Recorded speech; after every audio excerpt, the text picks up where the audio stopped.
Hey YouTube, it's your girl Dr. J, and I thought I'd come and do a video on some resources for teaching children cursive handwriting. I am a big proponent of teaching cursive, if not first, at least simultaneously with print. Cursive is really big for us in our homeschool, mainly because my kids are dyslexic, and cursive is great for dyslexics. One of the reasons is because with cursive, all the letters that go together, they're linked together, so you know what all goes in with the word by all the letters that are linked, as opposed to with print. Sometimes with print, if the eyes shift a little bit, you don't really know what all letters go with that particular word, and so you can have some word blending or word separating that really does not happen with cursive. Another thing with cursive is that kids really think about how to spell the word because all the letters are linked together, and how the next word starts depends on, or how the next letter starts depends on how the letter before it ends. And so, cursive, A may look differently if there's an O in front of it as opposed to if the E is in front of it, and that sort of stuff. So that's another reason why cursive is really good. Another reason why cursive is good is because it isn't, it's easier on the hand. With print, you have to do a lot of picking the pencil up and putting the pencil down and that sort of stuff. Where with cursive, it's more of a flow. Cursive has a natural slant, so slanting the paper is a lot more automatic than what you have with print. And it also allows for much more creativity. That's why with your signature, people expect every signature to be unique. So cursive, you're kind of allowed to be unique, as opposed to with print, people expect to see things a particular way. So that's my bandwagon for why I like cursive first. Beyond that, I'm going to show you guys some of the resources that we have for cursive writing. Not all of them I love. Some of them I love, but not all of them. So I basically spent a boatload of money on cursive, so it will be easier for you. So let's start with Cum Books. With Cum, they have, this is my book of cursive letter writing. And you guys can see they show you the letter, and then they have you practice it quite a bit.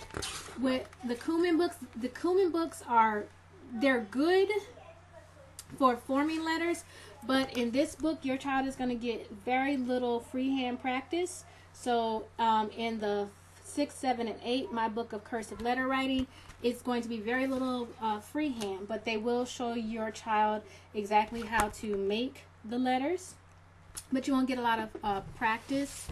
With the cursive writing book, also for 6, 7, and 8-year-olds, a little bit more freehand practice in that, not a lot. So they will first trace the letter in color, and then trace the letter not in color, and then freehand write the word itself. So this is actually not letters, it's words. And then still not a ton of freehand practice in this. A little bit of freehand practice, but not a whole lot.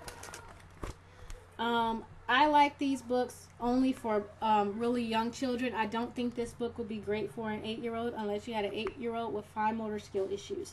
But for a 4 or 5-year-old, these books are fine to start with, I think. This is a DAJedu book, handwriting cursive ABC book. I really like this book. It has little flashcards for your child, so your child can have cursive flashcards that are built into the book. And then they are going to practice the uppercase and lowercase letters at the same time. And then, so on here, they're going to practice them. They do not have the tracing, so they're going to be expected to be able to see the letter and then freehand it for themselves. And then they are going to be asked to write a story. Write the poem, so the poem is at the top. And they're going to be expected to write the poem below. The problem with that is that the poem has letters that they have not been taught yet.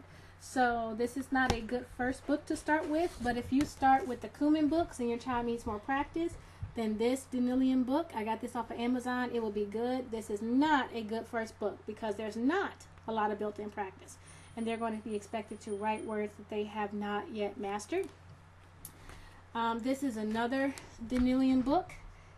ABC it is recommended for children in the 2nd through 4th grade. A little bit more practice. So they're going to do first single letters. This is just for lowercase. So they're going to do single letters and then go to words and then go to like 2 words at a time. So this is a good book, I would say, for that 1st, 2nd, 3rd grade. This is a Scholastic cursive handwriting book. It is recommended for 3rd grade. You're going to have freehand practice, no dotted line tracing practice. So this book is going to be all free-handed practice. So this is why it's recommended for older children, because it's all freehand practice. They're going to be expected to look and then reproduce for themselves. This is the Evan Moore daily handwriting practice.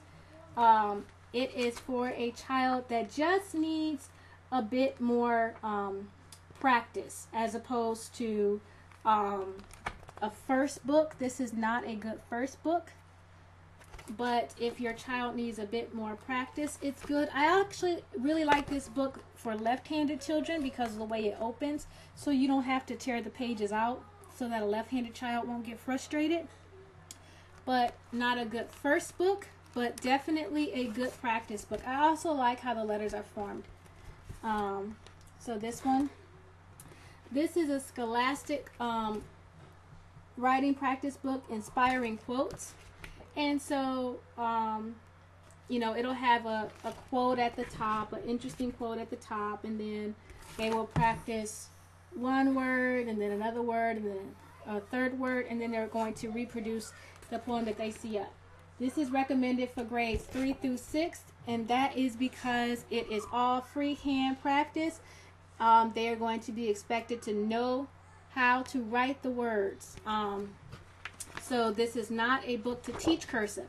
This is a book just for cursive practice.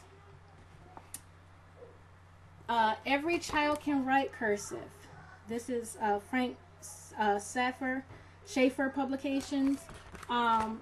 This is a book that it's okay, lots and lots of practice, all freehand practice. They don't start with dotted line tracing. This is all freehand practice.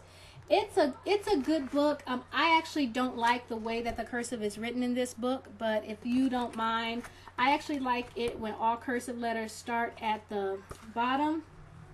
So you see how I don't know if you can see how they do the D in this book, but I like it when there's a line in front so that all cursive words start at the same point. But if you are not a stickler for how cursive letters start, then this is a good just practice book. We won't be using it. If you want this one, let me know. Again, this is a Carson de Losa beginning cursive book. Again, one that I do not like. I do not like how they do the A's personally. I'm not a fan of how they do the A's, but it is a beginning cursive book. Children will trace the words first and then freehand it on the second line. Not a lot of practice, so this is only going to be a good beginning book for a 2nd, 3rd, 4th grader. This is not a good beginning cursive book for a K through 1st grader. This is this one it doesn't really teach cursive. It's just a Denilian handwriting book, but it's really a precursive book because Denilian is kind of their print is kind of in between print and cursive. We just started with cursive, but if you want to start with like Denilian, this is a good book. This is Scholastics, recommended for 2nd through 5th grade. It's writing jokes and riddles, so it's just practice with the purpose, where they practice writing the jokes. First they copy words, then they have a joke that they will write down for themselves. there's generally enough room on the lines, but the lines are a little bit small. That's another thing that you have to worry about if you're doing cursive with younger children, how big the lines are. So 2nd through 5th grade is a good age range. I would actually recommend this for probably the upper ranges of this a 4th through 5th grade child. This is a Danilian handwriting, A through Z. This is capital letters. And lots of practice. It is going to have a dot to let your child know where to start, but most of the writing is freehand, so it's going to be for a older child. This is 2nd through 4th grade. I would say 3rd through 4th grade if your child is just now starting with cursive. This is a 1st grade cursive book. It is from McRuffy Press. They also have a kindergarten book too. Thick lines. Again, I don't like how they start the A's, so I wouldn't use this book. So this book will be in my giveaway pile. But I love the space. It is a great book for a 1st grader or even a kindergartner. So if you don't mind where they start the line, this is a really, really good book. Lots and lots and lots of practice. Lots and lots of appropriate practice. How you know if the practice is appropriate? The younger the child, the more they need a dotted line so that they're tracing the word first and then do freehand. The older the child, the more they can rely on just being able to look at the word and duplicate it for themselves. So if you're going to be starting cursive with a younger child, you want to make sure that you have the dotted word so that they can trace it first and then freehand it. Older children can freehand for themselves. The books that I actually really like that we're using a lot now, these cursive writing practice books. This is 2nd through 3rd grade, and it is not a lot of tracing. We do some tracing with the Cum Books, and then we practice with these books. My kids like it because they have stickers in them, and they like stickers. So your child will basically, you know, do the practice. We also have really, really huge cursive writing books, but I won't show those. Another thing that we're using, y'all see my folded clothes on top of my dresser, but these are Montessori sandpaper letters for cursive. So we're using these. I like them because they start appropriately. And then they also have a different color tile for vowels. So vowels are in blue and consonants are in red. And we have those. I was showing you guys lowercase, uppercase letters. They're wood. You can actually make your own sandpaper letters as well. And then we also have sandpaper blends. So this is teaching letter blends as well. See how they start their A's? That's how I like A's started.